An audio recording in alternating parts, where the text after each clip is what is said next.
हाँ तो बच्चों, आप देख रहे हैं ब्रेन ब्रिज और मेरा नाम है तरुण।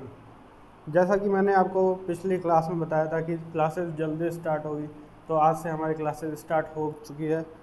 और आज हम साइंस का चैप्टर फर्स्ट स्टार्ट करेंगे, जिसका नाम क्या है? Chemical reaction and equation.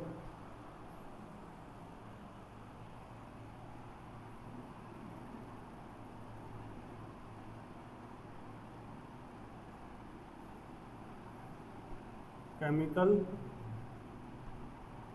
Reaction and equation. देखो बच्चों, नाम से ही पता चल रहा है कि इसमें केमिकल चेंजेस होंगे। अब कई बच्चों को नहीं पता कि केमिकल चेंज क्या होता है और फिजिकल चेंज क्या होता है। केमिकल चेंज का मतलब है कि किसी न किसी रिएक्शन का होना, और फिजिकल चेंज क्या होता है कि नॉर्मली बैठे बैठे या फिर रखे रखे किसी चीज़ का स्वाद बदल जाना, उसको हम क्या बोलेंगे? Physical change. जिसमें केमिकल की कोई नीड नहीं हो रही या फिर ज़रूरत नहीं पड़ रही, बिना केमिकल के ही सारी चीज़ें चेंज हो रही है, तो उसको हम क्या बोलेंगे? Physical change. जैसे फिजिकल चेंज में क्या क्या आएगा?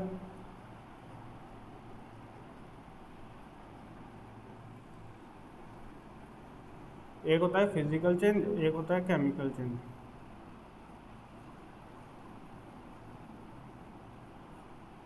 फिजिकल चेंज में हम देख सकते हैं कि हमने फूड रख दिया, मिल्क, स्टोर मिल्क एट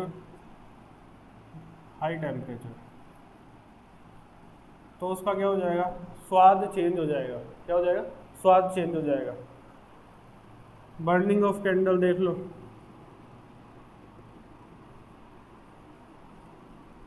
ये भी किस में आता है? फिजिकल चेंज में आता है। बर्निंग ऑफ कैंडल में वो धीरे धीरे धीरे धीरे छोटी हो जाएगी, जो कि फिजिकल चेंज ही है, केमिकल चेंज नहीं हो रहा इसकी जगह। अब केमिकल चेंज में क्या होगा? केमिकल चेंज में किसी ना किसी केमिकल की ज़रूरत पड़ेगी। जैसे कि रस्टिंग ऑफ आयरन का एग्जांपल ले दें कि लोहे को अपन रख देते हैं एटमॉस्फेयर में, तो वो क्या करता है? धीरे धीरे धीरे धीरे वो ऑक्सीजन के साथ, ऑक्सीजन में एटमॉस्फेयर में जो ऑक्सीजन और वाटर वेपर प्रेजेंट होती है, उससे रिएक्शन करके क्या वो जंग लग जाती है उसके ऊपर। क्या लग जाती है बेटा? जंग लग जाती है। तो उसको हम क्या बोलते हैं? करोजन भी बोल देते हैं, या फिर क्या बोलते हैं? Rusting of iron.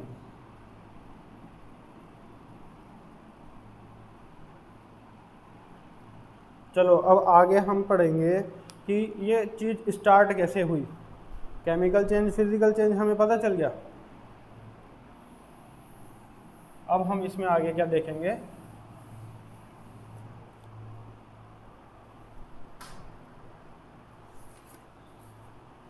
कि केमिकल इक्वेशन कैसे लिखते हैं, कैसे वो जनरेट हुई। केमिकल इक्वेशन, ठीक है बेटा जी। अब देखो, केमिकल इक्वेशन क्यों लिखे, हमें ज़रूरत क्यों पड़ी? केमिकल इक्वेशन लिखने की ज़रूरत पड़ी क्योंकि जैसे मैग्नीशियम का एग्जांपल हमें पता है। मैग्नीशियम रिबन जो होता है, मैग्नीशियम रिबन जो होता है उसको हम जलाते हैं, तो वो कन्वर्ट किस में होता है? वाइट पाउडर में कन्वर्ट होता है।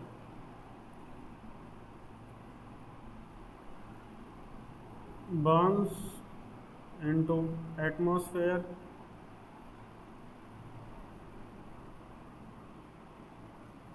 तो ये it converts into white powder, ठीक है। ये क्यों हुआ? क्योंकि जो मैग्नीशियम रिबन था वो एटमॉस्फेयर में प्रेजेंट ऑक्सीजन के साथ रिएक्शन करके क्या बना लेता है? मैग्नीशियम ऑक्साइड बना लेता है। अब इस चीज़ को हम ऐसे तो लिख नहीं सकते कि भाई इतना बड़ा बड़ा लिखें, तो जो साइंटिस्ट थे उन्होंने क्या किया? इसको शॉर्ट फॉर्म में लिखा। शॉर्ट फॉर्म में कैसे लिखा? शॉर्ट फॉर्म में उन्होंने लिखा मैग्नीशियम प्लस ऑक्सीजन, क्योंकि एटमॉस्फेयर में क्या प्रेजेंट थी, ऑक्सीजन, उससे तो क्या बन रहा था, मैग्नीशियम ऑक्साइड। पहले साइंटिस्ट ने क्या लिखा, ये लिखा, लेकिन अब इतना बड़ा भी नहीं लिख सकते। तो धीरे धीरे जैसे जैसे एलिमेंट्स अपन को मिलते गए, तो वैसे वैसे साइंटिस्ट ने इनके इनिशियल्स ले लिए। जैसे ऑक्सीजन ओ से स्टार्ट होता है तो इसका ओ ले लिया, एम से 2-3 एलिमेंट्स स्टार्ट होते हैं इसलिए इसका एम जी ले लिया। ठीक है, अब एम जी की वैलेंसी कितनी होती है, +2, नहीं +2 नहीं होती, +2, और इसकी -2, तो ये क्या बनाएगा, ये लेकिन ये 2 की फॉर्म में रहेगा ऑक्सीजन, तो MgO बनाएगा ये। ठीक है, अब ये क्या बन गया, मैग्नीशियम ऑक्साइड। तो इसको शॉर्ट फॉर्म में हम लिखने लग गए ऐसे, क्योंकि ऐसे लिखना सही नहीं था, ये काफ़ी लंबा बढ़ जाता है, इसलिए साइंटिस्ट ने ये इसके इनिशियल्स लेके इसको शॉर्ट फॉर्म में लिखना स्टार्ट किया। अब इसके बाद में हम क्या पढ़ेंगे, ये हो गई केमिकल इक्वेशन, कि केमिकल इक्वेशन क्या होती है और इसको लिखते कैसे हैं। अब एक और चीज़ देखो,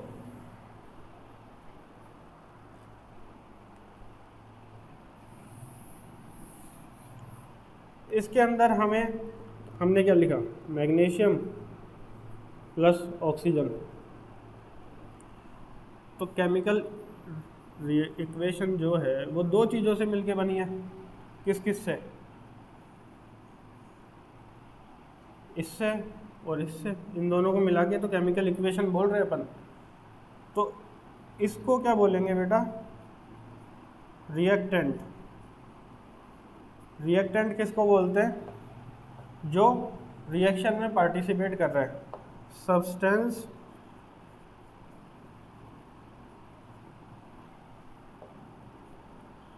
which undergo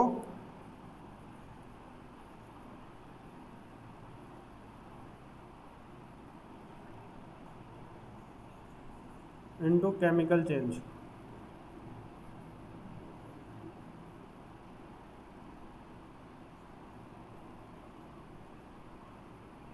उसको हम क्या बोलेंगे, रिएक्टेंट बोलेंगे।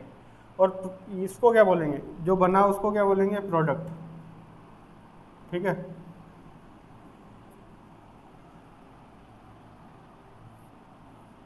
substance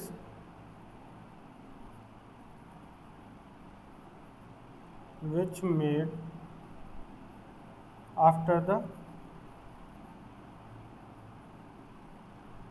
reaction, तो इसको क्या बोलेंगे, प्रोडक्ट बोलेंगे। प्रोडक्ट किसको बोलेंगे, जो रिएक्शन के बाद बन रहा है उसको हम क्या बोल रहे हैं, प्रोडक्ट बोल रहे हैं। और जो रिएक्शन से पहले जो सब्सटेंस हमारे काम आ रहे थे उसको हम क्या बोलेंगे, रिएक्टेंट्स बोलेंगे। ठीक है, इतना समझ में आ गया, तो चलो अब आगे बढ़ते हैं। अब आगे क्या इस चैप्टर में, आगे है बैलेंस्ड केमिकल इक्वेशन। इक्वेशन को मैं ऐसे लिखूंगा तो समझ जाना, और रिएक्शन को कैसे लिखूंगा, रिएक्शन को ऐसे लिखूंगा, ये भी समझ जाना। हाँ, अब बैलेंस्ड केमिकल इक्वेशन क्या होती है, बैलेंस केमिकल इक्वेशन का बहुत इंपॉर्टेंट रोल है। अभी थोड़ी देर पहले जो एग्जांपल ले रहे थे उसी को देखो, magnesium plus oxygen is gives to magnesium oxide. अब देखो, इधर ऑक्सीजन के 2 मॉलिक्यूल है, इधर एक ही है, इधर मैग्नीशियम का एक है, इधर भी एक है। मैग्नीशियम बैलेंस है लेकिन ऑक्सीजन बैलेंस नहीं है। अब ये बैलेंस नहीं है तो इसको बैलेंस करना पड़ेगा। देखो, हमने एक 9th क्लास में एक लॉ पढ़ा था, कंजर्वेशन ऑफ मास।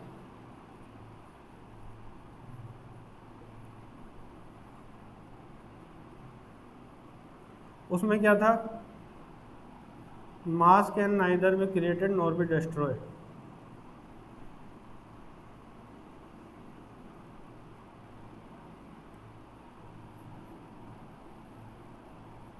मास को नहीं तो बनाया जा सकता है, नहीं डिस्ट्रॉय किया जा सकता है।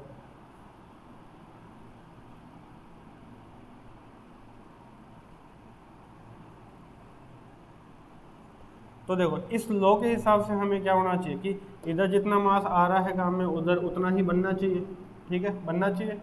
लेकिन इधर ऑक्सीजन के 2 मॉलिक्यूल है, उधर एक ही है, तो हमें इसको क्या करना पड़ेगा, बैलेंस करना पड़ेगा। अब देखो इधर मैग्नीशियम के कितने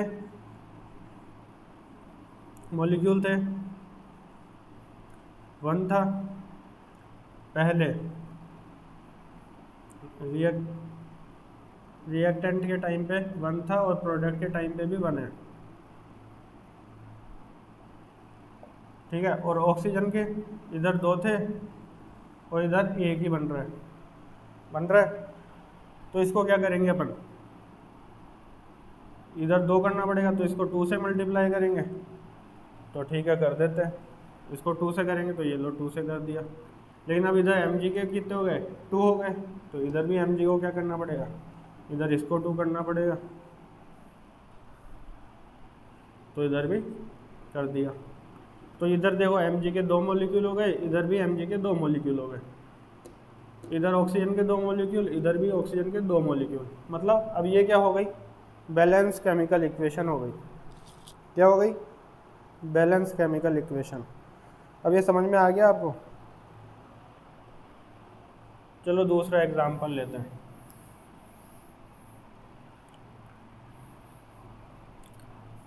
Zn प्लस H2SO4, ये क्या बनाएगा,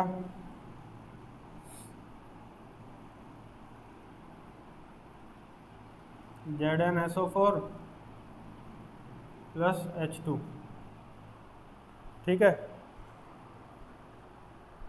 तो चलो इसको अब बैलेंस करो, क्या ये बैलेंस है या नहीं है। देखो इधर Zn के 1 मॉलिक्यूल है, इधर भी Zn का 1 मॉलिक्यूल है, S कितना है 1, इधर SO4 भी 1, चलो ये भी बैलेंस है। H2 ये पहले से ही बैलेंस केमिकल इक्वेशन है, ठीक है, इसमें कुछ चेंज करने की ज़रूरत नहीं है। अब नया दूसरा एग्जांपल ले, तो Fe plus H2O,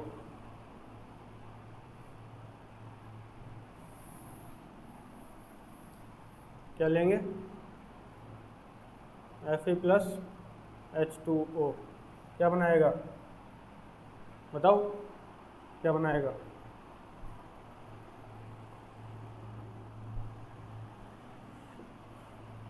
Fe3O4 plus H2। अब इसको बैलेंस करो,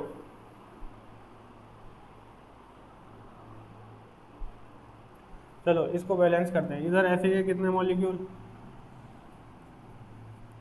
रिएक्टेंट के टाइम पे 1, प्रोडक्ट के टाइम पे 3, ऑक्सीजन के इधर 1, इधर 4, हाइड्रोजन के इधर 2, इधर भी 2। अब देखो इधर अपन को 3 मॉलिक्यूल करना है, तो इसको तो 3 से मल्टीप्लाई कर दो, तो ये तो हो गया बैलेंस। ऑक्सीजन के कितने, इधर 4, इधर 1 है, इधर 4 है, तो इसको 4 से मल्टीप्लाई करेंगे, तो ये 4 से मल्टीप्लाई करेंगे तो ये H कितना हो गया, 8 हो गया, तो इधर भी अपन को H को 8 करना पड़ेगा, तो इसको 4 से मल्टीप्लाई करेंगे, ठीक है। अब देखो इधर Fe के 3, इधर भी Fe के 3, इधर हाइड्रोजन के 8, इधर भी हाइड्रोजन के 8, इधर ऑक्सीजन के 4, इधर भी ऑक्सीजन के 4। मतलब ये क्या हो गई, बैलेंस केमिकल इक्वेशन बन गई, ठीक है।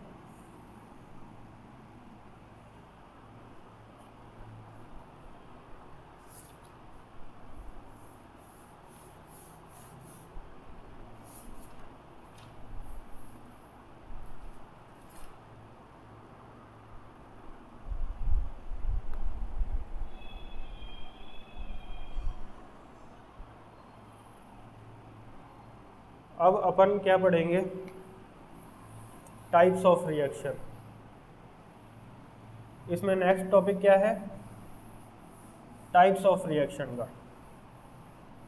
जिसमें आज मैं तुम्हें इसका ओवरव्यू दूंगा। इसका डिटेल में हम कब पढ़ेंगे? कल पढ़ेंगे।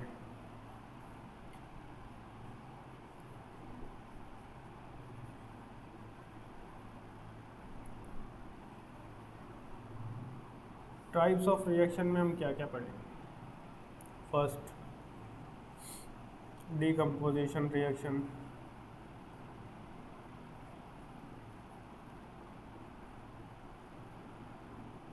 रिएक्शन को ऐसे लिख रहा हूँ, ये समझ जाना रिएक्शन है। Second, combination reaction.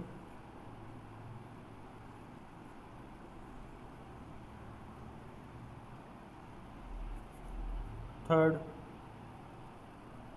Displacement.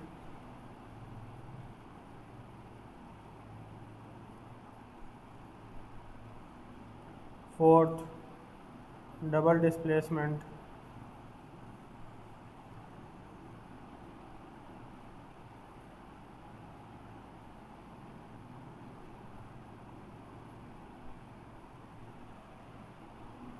Fifth reaction क्या है? फिफ्थ रिएक्शन है ऑक्सीडेशन।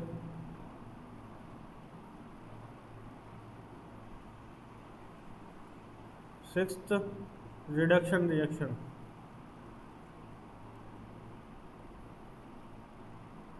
और सेवंथ, रेडॉक्स।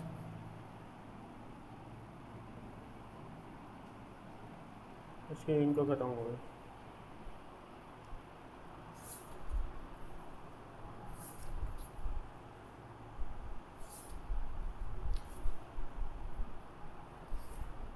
हाँ, डीकम्पोजिशन के हम कितने पार्ट पढ़ेंगे? 3 पार्ट पढ़ेंगे।